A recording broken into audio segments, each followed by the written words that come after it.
cemetery and not only come here but also who wants to talk to you. I can understand that this may be weird, and I can also understand that this might be painful, especially after everything you just heard. This is one of the reasons why we are here, to be honest with you. There are actually two primary reasons why we are here. The first reason is we are here to say to you that we are sorry, to come with apology. You know, for a very long time, the teaching of history, especially in this city, but in most of Poland, and it still actually is quite propagandistic. A lot of people do not know about what you have just been hearing about because it doesn't look good and it doesn't make us look good. And most of the teaching of history in schools is propagandistic. So if you want to teach about the pogrom, you can. If you want to teach about the Jedwabne, if you want to teach about all sort of different things about the Polish anti-Semitism before the Second World War, which was very strong, you can do that. But it is not in the curriculum. It is not in the books. It is not encouraged. Because as you may very well know, the politicians and the powers that be, they really like it when you don't talk about things that are uncomfortable. Also, when we do talk about those things, we usually make a lot of excuses. Did you know that during the burial of the people that have been murdered in the pogrom, not one person have said that they are sorry. Nobody apologized. So nobody really acknowledged the fact that the pogrom was a great crime perpetuated by people of my city. Nobody said that because it's uncomfortable, because we don't like to think about this. We don't like to think about ourselves as perpetrators of, let's be honest, that was part of the Holocaust, the last hooray of this horrible crime.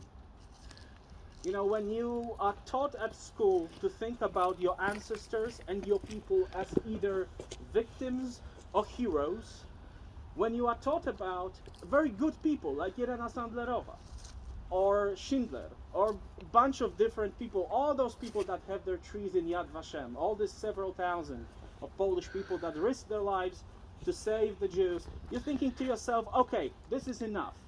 This is going to be very nice. I will put those trees in front of this ugly truth and I will not talk about it. And I'm going to feel fine with myself. But you can't do it. Because when you go to any town, any city, any village in this country, you will realize that a very big part of this country is missing. And that was you. And it was partially because of the war, but also partially because of ourselves that we got rid of you. And for that, we are here to apologize. We are sorry. It was wrong. It was so wrong. There are people, your people, have contributed to this city more than any Polish people ever have. Did you know that? Before the Jews were allowed to move into Kielce, there were like 6 buildings that were made out of wood and maybe 2 that were made out of stone. And that was the case for like 400 years. No, more than that, 600 years. What am I saying? And then the Jews were allowed to move in. Suddenly, the quarry was open, 2 of them. The woodworks, this company, this factory, that factory. Suddenly it had grown into an actual real city. And 1/3 of Kielce was Jewish. After the war, there was 500 of them that came back. And out of those 500, 40 some people have been murdered at Planty and then kicked out. You know, you would expect when you come back home after the war and you come back home to the people that have also experienced the war, you expect to be welcomed. And you are not. And that was a crime of my city and of my people for which we are here to apologize. That's one reason. But there's also another reason. You see, when we started to first learn about the pogrom, we were shocked. You know, we were not expecting this.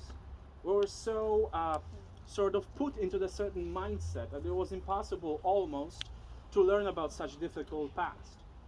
But then we started to learn about all the Jewish people in the Polish history, all the prominent people, writers, inventors. You know, we started to actually go to Israel. We are all part of one community Christian community here in the city.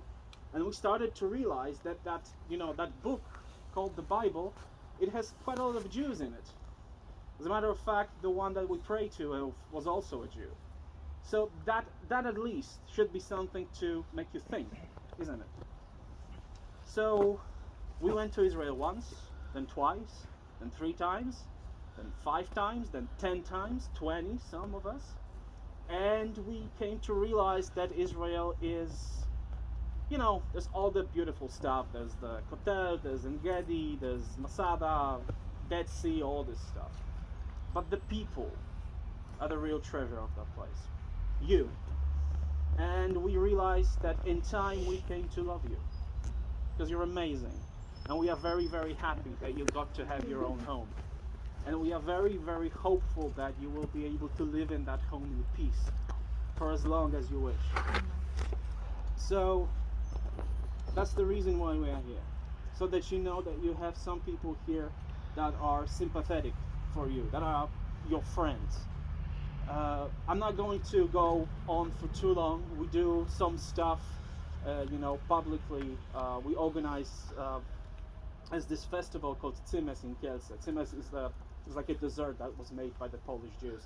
It's made of carrots and something else.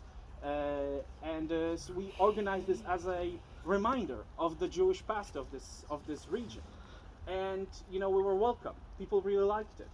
We do all sort of different stuff so that your memory can be kept alive. But what I think is most important, we try to rebuild the connection between the Jewish people and the Polish people, because I think we have a lot in common, and we can be friends, and we can build a different future that is not going to be burdened by history, but we have to be honest in order to do it. And this is why we are here, to be honest with you. So maybe this is going to become a truth at some point. And that's our hope. So that's pretty much everything. I have one last thing to tell you. I don't want to be going on too long. But we have brought these little postcards. This says, "My home is your home." And that's on the contour of my country. I know that you have your own home, and I'm very happy that you do. And I hope you always will. But if you ever need a place to crash, call me. And I'll find one for you. Or, make a room at my own place. You have friends here, you are valued and you are loved. And I want you to carry this with you. But one condition to receive one of those, what we usually do, the price is a hug. If you let us embrace you, we'll give you one of those so that you can remember us by it.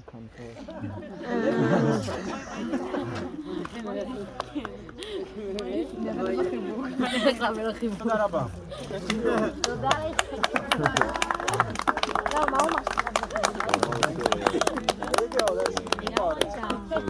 יאללה, בואי ניתן לו חיבוק, תמר. יאללה. איפה זיו? זיו!